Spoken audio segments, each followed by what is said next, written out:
What's going on, Jeromes? It's time for the most accurate power rankings in the known universe. And if you disagree with any single one of the placements, you are wrong. How does it feel? So, starting out as we always do, number 33. You got the crooked Chicago Bears. Just Sunday Night Football, the Bears. You know, we won one game, and you know, because of a monsoon and Trey Lance, blah blah blah.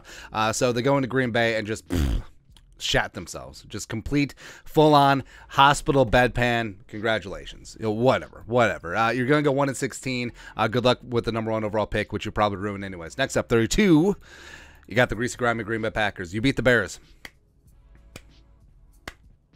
Congratulations, slow cap. Then, number 31, you got the Tennessee Titans, which, how the mighty have fallen. Where Ryan Tannehill, without A.J. Brown, and when Derrick Henry doesn't run for 200 yards and 17 touchdowns, it's just garbaggio. Like, Mike Vrabel, even though Mike Vrabel got extended, hot seat looking out, man. But just absolutely getting woodshedded and embarrassed on Monday Night Football against the Buffalo Bills. Not that we know what that's like. We'll get to that. And they're probably in the worst division in football, and they cannot even compete. I mean, the Jaguars may win that division by default. I love it, man. Duval, baby. Next up, number 30. You got the Falcons 0-2, where they almost came back from 28-3 against the Rams, which would have been delicious. But they blew that first week game against the Saints, and Mariota... Nah, it ain't happening. And also, Arthur Smith refused to throw to Kyle Pitts, probably their best player. At least Drake London's putting up some fantasy points, but I don't know. It's going to be a long season in Hotlanta. Number 29, you got the Panthers sticking in the NFC South. So Carolina just goes into the Giants, drops one after an emotional loss week 1 against the Browns. It's going to be a long season in Carolina. Actually, it's going to be a short season for Matt Rule, but... They just refuse to get the ball to DJ Moore. Robbie Anderson is wide receiver 1 for some reason. McCaffrey is whatever. The defense ain't great, and the quarterback play is spotty. But other than that, things are fantastic with the Panthers. Next up, 28. You got Georgia, huh? Now, originally this was Bama, but Georgia's simply the better football team right now. They went into South Carolina. Speaking of the Carolinas, so Georgia just went in and woodshedded the Gamecocks 48-7. Shane Beamer just didn't have the answer. Also, hey, remember when Spencer Rattler was the thing? Yeah, not so much. The Geo looked weird, so we're just going to go with GA. Next up, 27. How about them dogs, though? 27, you got the Jets. Jets, Jets. Now, they crawled out of the cellar. They could have climbed a little bit higher, but that win was more about the Browns losing it. I mean, Nick Chubb not running out the clock, and then the Browns' inability to just stop the Jets. Joe Flacco is back-o. How's that go? Man, and also Garrett Wilson coming out party, just fantastic. Love me some G-Dub. 26, got the Texans down 5 spots where, you know, they, with the tie with the Colts, built some good vibrations, but they're still relatively high because they're in it against the Broncos, except I think that said much more about the Broncos. But, yeah, Lovie Smith and company, I don't know, man. Even though I do like Davis Mills to a degree. Yeah. 25. Got the Browns dropping 12 spots. Yikes. Like, Kevin Stefanski, man. So you get that win on the road against Carolina. This is your home opener, and you drop this one against the Jets. Just embarrassing. Absolutely embarrassing, man. 24. The Colts. So, speaking of embarrassing, the Colts go into Duval. They've lost now 8 years in a row to the Jaguars. For some reason, they can't get it done. Matt Ryan looks like the corpse of himself. And Jonathan Taylor-Thomas can't get it going. Michael Pittman's dinged up now. I don't know, man. Frank Reich, Jim Irsay is not known for his patience, and Frank Reich has had some success there, but, I mean, it could be a short season for him too, man. Just very, very rough, starting out 0-1-1. 23, got the Seahawks down 5 spots, where this was a return to the mean. Step back to reality. Oops, there goes gravity. They had that nice moment week 1 Monday Night Football against Russ and the Broncos, where the Broncos just like, hey, here we go. But even against Jimmy G, who... I understand the ceiling with Trey Lance before he got hurt. Knock on wood. Hopefully, you know, the pride of Marshall, Minnesota makes a speedy recovery. But you're going to have some growing pains with Trey Lance. Are the Niners better with Jimmy G? I mean, they went to a Super Bowl with Jimmy Garoppolo, man. They went into Green Bay and won a playoff game against the Packers with Jimmy G last year, even though there was 0 offensive touchdowns. Whatever. But either way, the Niners took care of business against the Seahawks, and yeah, the Seahawks ain't it, man. 22, you got the Commies down 2 spots. They tried to make it a game in Detroit, but ultimately came up short. Carson Wentz is actually putting up some big-time numbers, man. So it's very interesting. John Dotson looking like a legit first-round pick. So, and also they got Scary Terry. So they got weapons all over the place, man. Antonio Gibson getting after it. There you go. Curtis Samuel, 21. Oh, also Logan Thomas coming back. Woo! I mean, the Commons got some firepower. 21, the Raiders, down 9 spots. Speaking of having firepower, not being able to use it, so Derek Carr, what the hell, man? You got Devonta Adams, who's one of the best wide receivers in the game. You got Waller, and you got Renfro. Well, let's not talk about Renfro. But, yeah, dropping that one where you let the Cardinals come all the way back from 20-0 and then 23-7. It's rough, man. It's a rough way to go. 20. Got the Bengals down 11 spots. Speaking of rough, the fact that you spent $74 million on your offensive line and Burrow has been sacked 13 times through 2 games, it's just embarrassing, man. Like, Joe Burrow is not Superman. He can't carry this team on his back. Jamar Chase and company, they can't do it, man. But, I mean, the Bengals, I mean, that could have been their one shining moment. That could have been their one time. If I had to wager right now, like cash money, are the Bengals going to be back in the Super Bowl within the next decade? I'm going to bet no. Well, obviously, I'm going to bet no. It's going to be rough, man.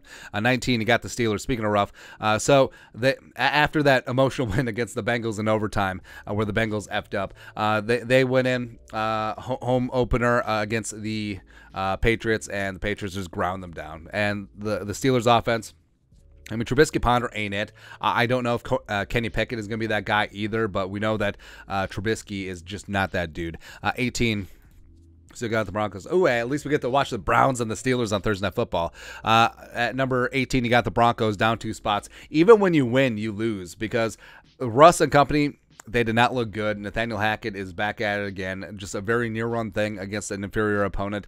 I mean, there's some questions where, hey, you know how the AFC West was supposed to be the best division of football, but you got the Raiders and the Broncos in there, so maybe it is just the Chiefs and the Chargers, man. 17, you got the Jaguars up 7 spots. Duval shutting down the Colts, putting the bank thing on them, 24-0. Trevor Lawrence is looking good. Christian Kirk is earning his money, man. James Robinson is back, baby. So, I mean, the AFC South is wide open, man. There's no reason why the Jaguars can't be contending there late in the year. 16, well, other than they're the Jaguars. 16, the Cardinals. So I left the Cardinals for dead last week. Should have known better than betting against my guy Kyler, because even though Kyler doesn't study film, even though he's playing Call of Duty, the things that he does in crunch time, you cannot learn from watching film. You just can't. Some of the magical things that he did, whether it be the touchdown, whether it be the 2-point conversion where he ran for 87,000 yards, just getting it done, man. Absolute insanity. And yeah, you could say super lucky because the Raiders were lining up to win it in overtime. Daniel Carlson was probably going to kick a field goal from the moon. And then Isaiah Simmons, the guy who everyone overthought coming out of Clemson, knocks that ball loose. Redemption story. Hunter Renfrow is out. And then Byron Murphy. Woo! Love it, man. 15. Patriots 1-1, up 13 spots. Belichick, don't count out Belichick. That offensive line is getting itself unapped. Mac Jones is starting to simplify things. So I'm not saying that this is your dad's Patriots team, because it ain't. But you know, are they going to win 7-8 games and be feisty and annoying entire season? Yes. So it's a good thing the Vikings played them on Thanksgiving night. 14, you got the Cowboys up 14 spots. Cooper Rush, feel the rhythm, feel the rhyme. What time is it? It's Cooper Rush time. So they hold off the Bengals, where, I mean, the Bengals offensive line is ass. The Cowboys pass rush is getting after it. Use Micah Parsons as an edge rusher full time. Trevon Diggs is doing his thing yet again, but I do think that they have enough offensive firepower that they can hold down the fort until Dak gets back. And hell, maybe even Cooper Rush is playing better than Dak was week 1. It's possible, man. But they do need to get some things straightened out up front on the offensive line. They're really missing Tyron Smith. 13, got the Lions, man. Where, how can you not love Dan Campbell? Like, Dan Campbell's got this group fired up. They're tied for the highest scoring team in football with the Chiefs. It's insane, man. But 36-27 against the Commies, the best running game in the National Football League. Their offensive line is really just getting after it, even with Dan Skipper in there, man. So it's going to be a tough test. Week 3, Vikings-Lions. Can't drop that one, but it's going to be a hell of a game. 12, you got the Saints dropping 5 spots where, come on, man. Come on, you're at home. You beaten Tom Brady's ass when he's been with the Bucks, and the only time that I ever bet on you was to cover that 3 points, and just no, not so much. Jameis turns back into Tampa Bay Jameis, and the Saints just could not get anything going. And Kamara isn't the entire offense, man. So I don't understand what was going on there in New Orleans. Well, officiating, we'll get into that when we get to the Bucks. 11. Got the Giants up 6 spots. The G-Men, Brian Daboll, looking like Canadian Santa Claus, just getting it together. 2 wins in a row, and I don't know. Like they do have Saquon. They do have some nice weapons. They do have some nice young talent. Andrew Thomas really getting things together at left tackle. Everyone wrote him off after his rookie season. I stood up for the pride of Georgia, man. They got talent all over that defense. Also, Thibodeau's going to be getting back from his injury. So, yeah, let's go. I mean, let's go. I mean, why can't the Giants be competitive in the NFC East? Why not? 10.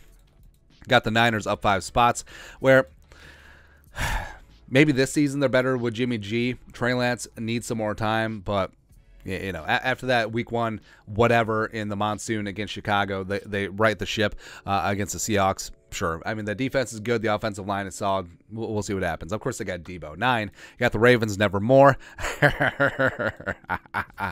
Just blowing that lead in the fourth quarter. Even though, I mean, Lamar, just pay Lamar. My goodness, just pay Lamar all the money right now. Otherwise, hey, we'll take Lamar Jackson here in Minnesota, and Kevin O'Connell will build an offense around him. Go ahead. But, yeah, the Ravens, that's rough. That's rough, just blowing that lead, man. But that was a hell of a game. Super entertaining. At least you had the Rashad Bateman breakout game. Love to see the Golden Gopher doing well. Number 8. You got the Rams up 6 spots, where after that lethargic showing on Thursday Night Football in the opener, which seems like 9 months ago, they got things right at home against the Falcons. Congratulations for holding serve, the thing that you're supposed to do. So, sure, whatever. 6. You got the Chargers down 3 spots, where, you know what? For all of the people who had Kansas City -4, thank you for leaving Justin Herbert in with his cracked cartilage, rib cartilage, whatever, just to have a garbage time touchdown that didn't matter. Congratulations.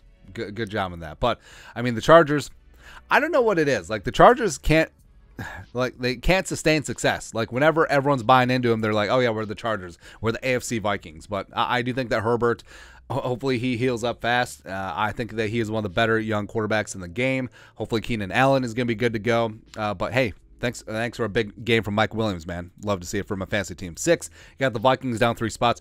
Yeesh. Hey, it is what it is. Hey, if the Eagles are so good and Jalen Hurts is so awesome, I mean that's what they're supposed to do, right? Yeah, about that. But for Vikings fans, not as good as week 1, not as bad as week 2. Hopefully they show up at home week 3 against the Lions, get things done against Dan Campbell and Dan Skipper and company. 5, you got the Eagles up 3 spots. Congratulations. Hey, you beat the Vikings, who were formerly the number 3 team in the power ranking, so of course they're going to move up. But Jalen Hurts, if Jalen Hurts plays the way that Ed Donatel's defense plays him on Monday night every single week, he'll be MVP.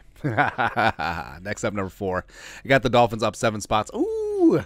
So, 2 things can be true at once. Mike McDaniel is awesome. Also, Mike McDaniel is massively overhyped by the media. But that offense is legit, man. Tua proving all the haters and the losers wrong. They're biased against him because he's left-handed. But him and Tyreek, him and Waddle just really getting it done. Gesicki getting in there as well. Mostert. I mean, the Dolphins are fun, man. The Dolphins are a fun, fast, loose football team. Getting after it, scoring 28 in the final stanza, coming all the way back. Tua, dropping dimes, man. I love it. 3, you got the Bucks. So, this game was stalled out and stagnant until the drive where Lattimore was ejected along with Mike Evans. Lattimore should not have been ejected, by the way, which led to Perriman scoring a touchdown on that long one. Also, there was 2 penalties that just completely dragged the Buccaneers along on that drive. Not that I'm bitter because I bet on the Saints, but I'm not buying this Bucs team. Like, they're too banged up at wide receiver. They're too banged up along the offensive line. I don't think that Fournette can carry this team the full season. The defense is still great and opportunistic, yes, but, I mean, Brady, I don't think there's enough fountain of youth left for Brady. And then 2, Chiefs, yes, take care of the Chargers at Arrowhead on Thursday Night Football. Mahomes is still that dude. And then lastly, number 1, yes, the Bills just completely demolishing and woodshedding the Tennessee Titans on Monday Night Football. Josh Allen, Stephon Diggs, 3 touchdowns, unstoppable. Like, could the Bills go undefeated? Probably not. I'm sure they'll get tripped up in a game or 2, but they look like a complete team, like the best offense in the National Football League, solid special teams, Leslie Frazier spearheading that fantastic defense as well. Scary, scary, scary football team, man. But that's it. That is the Week 3 NFL Power Rankings, the most accurate power rankings in the known universe. If you disagree with any one of the placements, you are wrong. How does it feel? How does it feel? Let us know your thoughts in the comment section below. Subscribe for daily Vikings takes. Want to support the work? Put a little something in the Venmo. But till next time, Skull Production Value.